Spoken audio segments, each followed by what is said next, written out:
Getting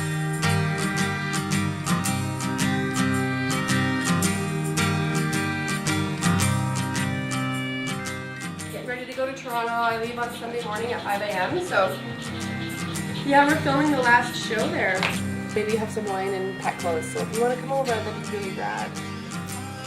Okay, love ya. Bye. I don't know why I went on the show.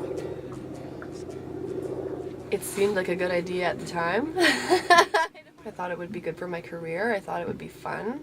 We're all gonna die. I felt like it was a once-in-a-lifetime opportunity. I felt like it was a real honor for them to select me. It was sort of like they validated my existence on some level. Like, we, Project Runway, think that you are worthy of being on our show. Hello, Project Runway. Hello, Disc Collection. We are shooting this video in my store in Action, Vancouver. I went to fashion school, I've opened a store, I started on my own line under the name Galiano. I'm kind of at the point in my career where I need a little help. I am a sensitive real human. And then get my clothes made and get them out into the universe and into people's hands where they belong.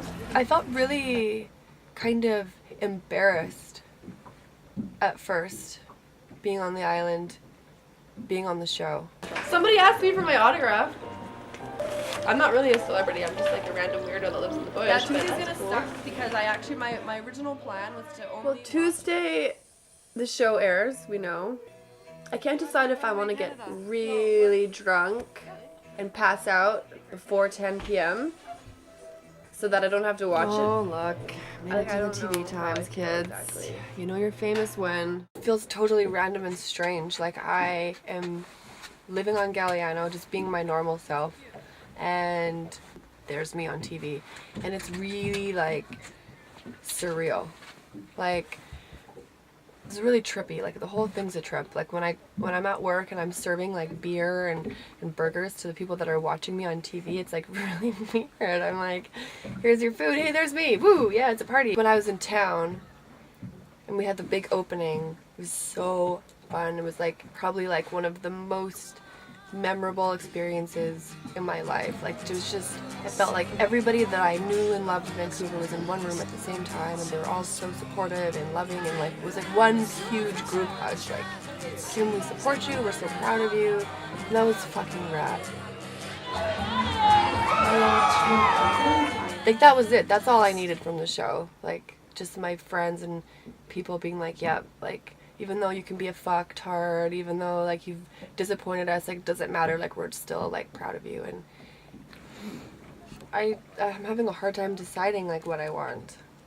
Like part of me just wants to like burrow away into a hole on the island and never leave, and like just play with my dog all day and like go for a walk and eat garlic sausage and like I don't know. If I was living on a beautiful island, the last places that I would want to be is on Twitter, like yeah, on the computer. I kind of like got into the groove of being on the island, like where the cell phone worked sometimes, and so I was already kind of like being weaned off of all of like the communication bottles, like you know, like internet, cell phone, blah blah blah, TV, whatever. And then when I came here, I was like, I feel like I got my mind blown open. It's good. That's awesome. I want to go on a spiritual journey next winter. It's Kate here in Galiano Island, and it's day 3 of my solitude mission. So far, so good. I'm gonna have 52 drawings by the time, by the end of this week, and then I get to start phase 2 pattern making, phase 3 sewing, and completion should be like February. So yeah, I'm alone here. Kind of realized that I have a need for communication. The internet, texting, phone calls, whatever. So the whole being alone away thing is a little bit hard. I've got, like 90 more days to go, and I will talk to you soon. What better place to air all your dirty laundry than on national television? All your insecurities, all your bad faults, all your everything. Everything you ever felt shitty about in your whole life is like out there for the whole world. People don't know me at all. And And it's weird. Like, it's kind of flattering on some level when people are like all like throwing love at you, like, oh, you're great, oh, la, la, la, it's so amazing. And then, but then you get the people that hate you too, like the haters, like, you're such a bitch. And I was nervous about what they would show, like if I'm gonna be this like psychotic bitch on TV. You know, maybe that fear just comes from like, maybe I am a psychotic bitch and that I just don't want people to know, because like my big secret. Like, I think that consciously I wanted to go for money, for my career, because it would be fun, because I thought that I'd be the right person for the show. Because if I never would have went on the show, I never would have come to Galiano.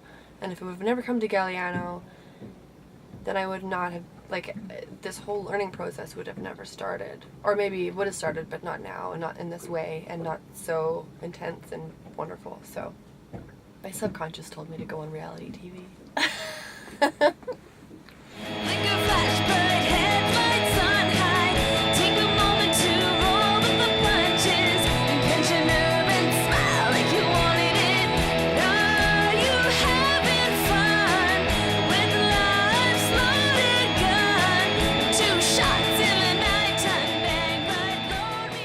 I'm really happy with the collection I've made.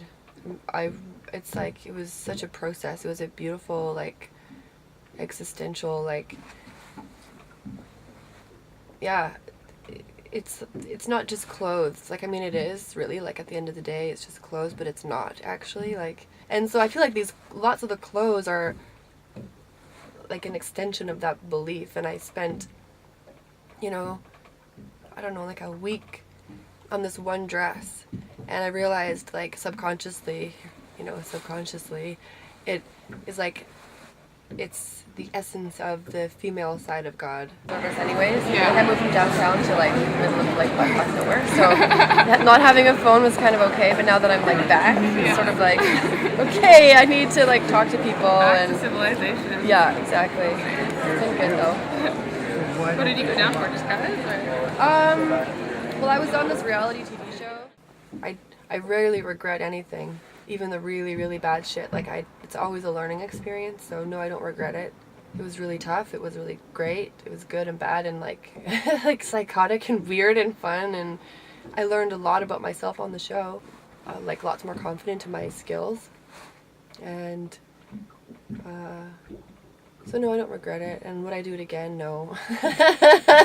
Like, try everything once and then, you know, that's probably good enough for lots of things. I don't know, it's kind of like this cycle that I always do. Like, I'll get some really great opportunity and then I won't take it. And maybe it's like fear of actually succeeding, or like, I don't know. Or maybe it was just enough to have that opportunity so that I know I could have had it or could have done it, or like, I don't know what I'm doing. Did I mention I'm a crazy person? You're doing fine when on your own. Keep me in mind. I haven't quite decided yet who I'm going to be when I get there. Although I did have a dream a couple of weeks ago about me sitting around a table with a bunch of people, all women, and I was like giving them this big speech about keeping people at arm's length and how it's really not a good idea. And I was like, yeah, if I keep you all at an arm's length, you'll never be able to like hurt me, or I can never hurt you. But then it was really, really shitty, because then you never get to experience like the intimacy that happens between people when you actually let them into you. Actually, I'm just giving the speech to myself. So probably what I should do is just go there and be myself. I'm not exactly sure who that is, but I have a really good idea. I'm happy, like happy as one can be in the midst of like this whole weirdo thing. And I'm excited.